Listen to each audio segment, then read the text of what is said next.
just looking at the spotting table itself. So if you look at it quite clearly, there are a number of things which are very advantageous to the way the spotter works. Firstly, what you notice that there are three guns at the top. These are normally used for cold spotting, as I would say. So what you basically have is an air and then a product on all three guns in the same way. What you then have is three containers, 1, 2, 3, which you can either put in water, product, and a different type of product depending on what type of stain you're trying to remove. So if you're doing wet cleaning, there's an opportunity to use products in that format. What you then have, the unique style of this spotter, is you have a flat surface, which is stainless steel. Obviously, like anything you do when you spot, is ensure that it's clean. Because if you leave any chemicals on it, you will transfer them onto the textiles that you have from previous. What you then have is on one side is a gauze. The idea of the gauze is to actually transfer products away from the textile itself. So a simple button by pressing it through holds the air gun down to it, so the actual fabric, and I'll demonstrate with the tissue, can be held very, very clearly on itself. So you've got a unique style. What you also have in retrospect is an actual gun, which is a steam gun. What GHIDINI have done for you quite clearly is opened a trough up. Most people will do that and it goes all over the place. So by having a container, you can control the amount of water rather than having it spread out in every direction. So by using the first pedal, you can take out most of the moisture from it, and then you can see quite clearly you get a good pressure level of steam that comes through it. So without doubt, you don't have a problem towards it. What you then have in the same time is a unique style. You have air which comes through it and just basically put through. But what they've actually done with it is give you warm air. So when you're pressing, the actual chemical or the stain you have will actually break down much clearer. What you find uniquely about this spotter as well is you've actually got a funnel here. It looks very odd. Why would they have that there? Well, it's quite unique in itself, because if you've got very gentle garments, you want to dry them with a bit of warm air. So what you physically have, a button solution on the machine, pressing again the format that you have, and when it does so, what you get is air that blows through and dries the actual container quite clearly. By doing that, it allows the air format to give you a much drier format on gentler garments, as the case may be. So, that's the machine in itself. Let's look at some products and some stains that you've also come to see. Clearly what you have, simple formats of a stain. Typical one is coffee. This has been sitting here for approximately about a month, and you can see quite clearly it has a distinctive shaping to it. Any drink stains that you have will always come in this format, where you see a higgledy-piggledy sign on top of it, and the centre being very, very soft, as the case may be. So what do most people do? Most people do is attack it with a steam gun. Or they do is attack it with a chemical. And unfortunately, either way, either will set the stain by heat, because you're cooking it, or the other thing, with a chemical, you're trying to remove the stain. Please stand, we're more than happy, it's all free. You can then sit with it and do. But basically, if you look at the stain itself, what it's really made of is just generally water. The product itself, or the coloration on a stain, is just very minute. So if you look at a coffee or tea, whichever you look at it, or beer or wines, the actual content of the stain is very little. The rest of it is water. So what you physically do is use basically the simple tools in life is water, and just physically wet the stain. What you're doing here is allowing the stain to lift off the surface, so it actually floats on the surface. Most people, what they do is do not give it time. It's any format, as our guy here from Christian will know, it's time. You have a sinner's circle. So in that sinner's circle, everything has an ability to work, whether it's chemical, whether it's temperature, whether it's a time process or the mechanical action. Here it's exactly the same. So then now you use a stain that is viable to remove. You have physically a number of stains which are important. Protein stains, which are anything that's in the body, which physically gives you the ability to remove things like blood, urine, excrement, milk, egg, etc. But what we have here is distinctively a coffee stain. Now, in physical terms, when you look at stains, it's making sure you're using the right application. Otherwise, the stain will be very difficult to take out. This is where you get the issues with customers. Again, the problem with chemicals, whichever way you look at it, are either spouted or they are cut too high. So what people do is tend to pour it, and you end up with a lot of chemical. It's no need for it. What you need to ensure, obviously clean your table, that's the most important factor of anything you do. Ensure that the nozzle is well proportioned. This product here, it's mine, so it's really good. So what you have is, you have a little cap on it. What it does for you is, when you drop, you have control. So by doing a drop at a time, it's all you need. It's not a need of spreading the garment on it. By physically just dropping it, you have to give it time. This is one of the most important factors of anything that you do, and not drop anything on the floor. So basically what you do is move it. You have two forms of tools. You either have a brush or you have a spatula. Most people who use spatulas unfortunately always use it wrong because we are rushing into it.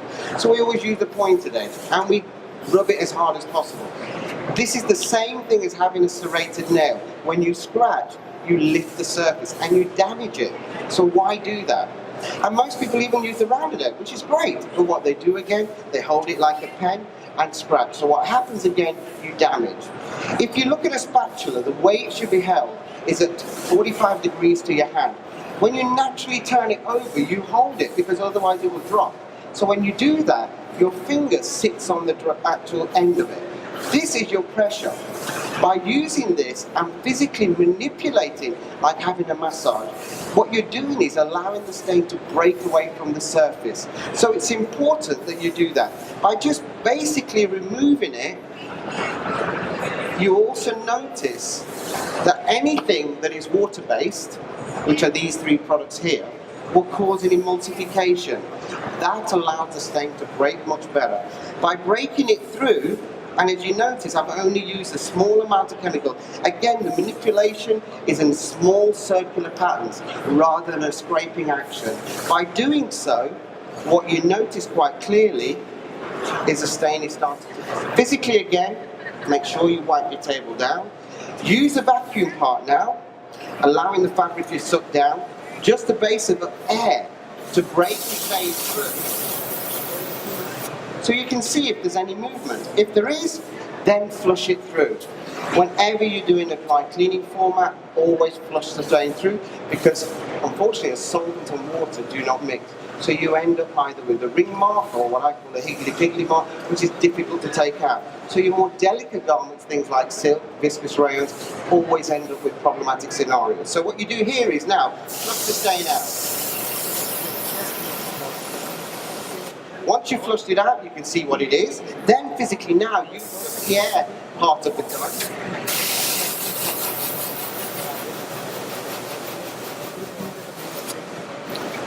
And you can see quite clearly the stain dissipated. So obviously there's time to dry, but I don't want to waste your time. But clearly here, even if the stain has been sat for a period of time, it's not an issue. You have to give it time. And this is where we find one of the biggest problems we have. Another classical example is ink stains. Ink stains are one of the biggest things to remove, or the difficult ones. Like everyone does, the first thing they do is to go to a bottle. And unfortunately, it's a sin.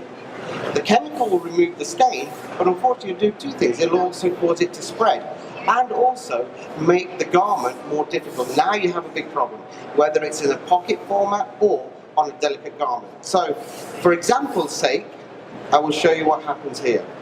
So physically, when you drop something, you can see there's movement and it starts to spread immediately. And you say to yourself, how do I overcome that? It's quite difficult, because I've used a chemical which I state, or a chemical company states, that it will remove. And it's exactly doing the right thing. It is removing it. But what you have now is the difficulty on the garment. Well, lucky for us that we have a product. And you think, that's not possible. I've been doing dry cleaning many years. Why is there a product to stop that happening? Well, there is. We've devised a product here, and what you'll notice now, I'm not saying I'm going to move the stain, but I'm going to say I'm going to do something even more different. Is I drop a product on it, And guess what happens? There is no movement. So if you look at that, you can see quite clearly there's a difference. So, well, what advantage is that product if it's not going to move anything?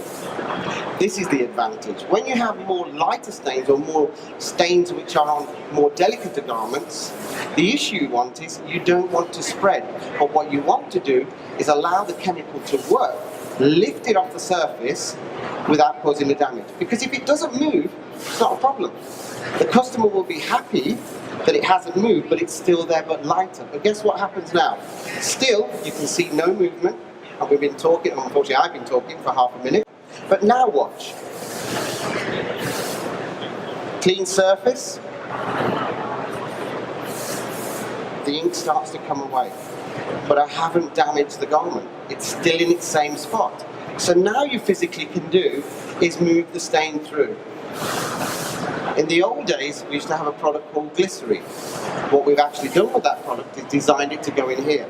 Do not be afraid to use the product again. By basically dropping the product again, in small droplets, you find you can move it. If the garment is very delicate, and you know this is a strong product, that's what it's designed to do, you don't have to use it. Because guess what? This product here, without doing any chemical movements, you will notice starts to break away. So now what I physically do, the same thing again, is break it down. And you can see I've nearly exhausted the stain. What I can do now is use the chemical. As soon as I do that, the beauty you find, there's no movement. It's still there. So now when I actually break the stain down through with my spatula, what you notice quite clearly, that again I'm doing the small circular motions of the fabric with the spatula and breaking it through, that the stain's starting to move. So to check the stain, to make sure there is some movement, what I physically do is just allow air to come through. So by doing that,